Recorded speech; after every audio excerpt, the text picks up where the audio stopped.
My experience with Metis youth suicide,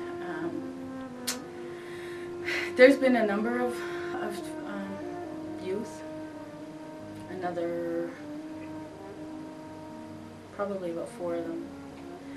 And one of these boys I worked with, his name was Connor, and I worked with him for 3 years. He was such a bright soul, like such an amazing kid. And you never would have guessed that anything was wrong or bothering him, because he was so happy all the time. But Connor took his life at the age of 12, and I ended up quitting my job after that because of the impact. And I didn't realize how much of an impact it had on me until about a year after. Have I had an experience with youth suicide? Yes and no. Yes, within my family, with attempts, and it's like very close to home. Had to deal with it personally myself, and it is difficult. And when you feel that there's nobody out there to hear you or listen to you or think, oh, you're just depressed, or here you need to go on medication. No, it's not. Our local ourselves has had a family in the last 2 years that has lost their teenage son. And I truly believe that with the loss of the community and the Métis culture in our area, that it's a major factor as to why the kids are doing this. They don't know who they are, and they do not know where to go to find out who they are. The Blue Ribbon campaign started approximately 2.5 months ago, and what we wanted to do is send a message of the Alliance of Hope to our Métis youth. We do know that teen suicide in all of the communities, not just Métis communities, but in all of our communities, is affecting our kids. Whether or not it is bullying, whether or not it's low self-esteem, whether or not it's work-related, whether or not it's health-related, it is a mental health issue. And so what we want to do is go out to those communities, specifically Métis communities, and let them know that there is an Alliance of Hope.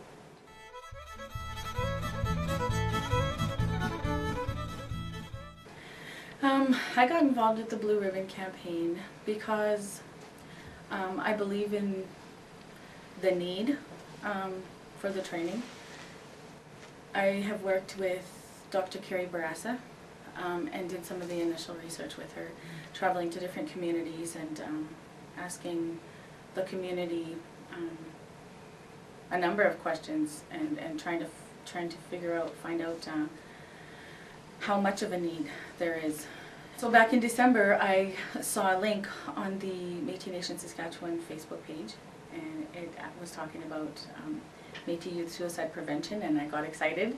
I knew this was a part of what we've done, and I wanted to see what it was all about and how it turned out. And Sandra, that was running it, was very optimistic and very excited about it, and she was just like, the energy flow in there was contagious. It got the rest of us really excited about this project. And now the fact that I can take it to different communities, to different areas in Regina and around Regina and into the valley is exciting. Like Samantha said before, Sandra's excitement, it just made the room, made everybody that was participating in the training more calm, more at ease, more open. And I felt like when she brought in the Red River cart and all the spokes and the meanings, and it was all came together so beautifully. Educational toolbox that I experienced, I felt very important, because the lesson plans within the kit really coordinated with our Métis culture. I mean, when you go to other trainings for any other Indigenous training, you see feathers or teepee poles or things like that, and I've never seen anything for Métis, and how our culture has the infinity, and so it's just like everything is so ongoing and interconnected, and So I got really excited about that. I enjoyed that. We want our kids to identify, with the stories, with the jigging, with the fiddle, but we also want them to identify not only with the symbols, but the meanings of those symbols, and taking pride in wearing the sash like I am today.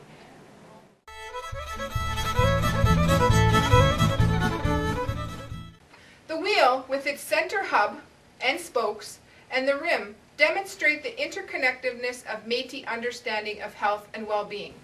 We can see in this model that Métis culture, language, values, and traditional knowledge are held within the wheel. The spokes radiate from the center and are of equal length, demonstrating balance and equality in priority areas for health action. Each spoke is important, as the wheel will not function if all the spokes are not intact. When communities are under stress, the spokes get broken and they must be repaired. It is then up to the community to identify what is broken, as well as the solutions and actions required to repair the spokes, returning balance to the cart, the wheel, and the community. The phelos, or the rim, holds the spokes in place and provides strength and support to the wheel. In the model, the phelos are the individuals, community partners, and stakeholders working tighter towards common goals and objectives of improving Métis health. When applying the Red River Cart Wheel model, specific to suicide prevention, we want to look at 8 topics, or as I want to say, 8 spokes. Awareness, education, knowing the signs, taking action, individual supports, community supports, community engagement, and ownership. We can then see these topics can be put into 4 broad themes, such as prevention, intervention, postvention, and community action.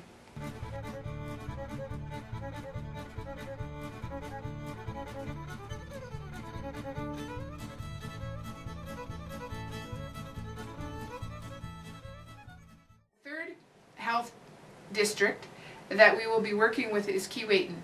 Last week when we went to Isle Cross, it was the most amazing feeling that I've ever had. I've never been so welcomed. It was a Métis community who opened up their arms and welcomed us, and it was like being young again, feeling so valued and so involved in their community.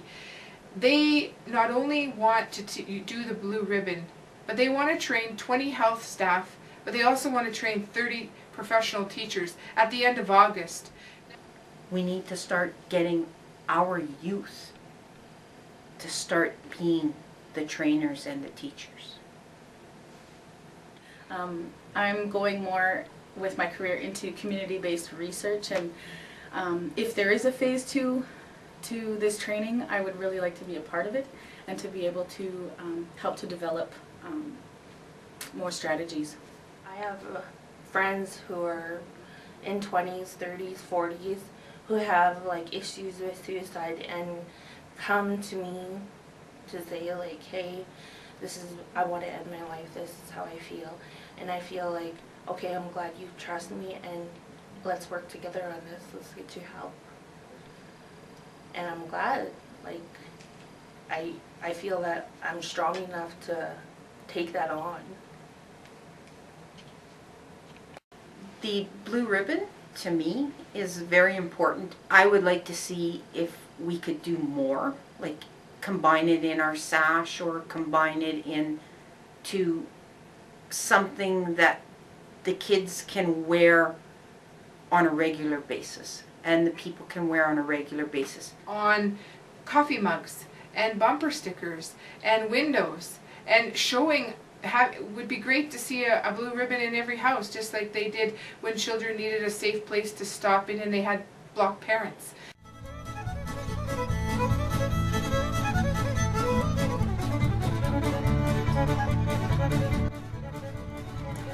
I guess it would be my hope, and a lot of the hope of the nation and people that are working on this campaign, is to pin every single person that we see, so that wherever I go, I can see the blue ribbon. When you're looking at that blue ribbon, it's going to identify as Métis pride.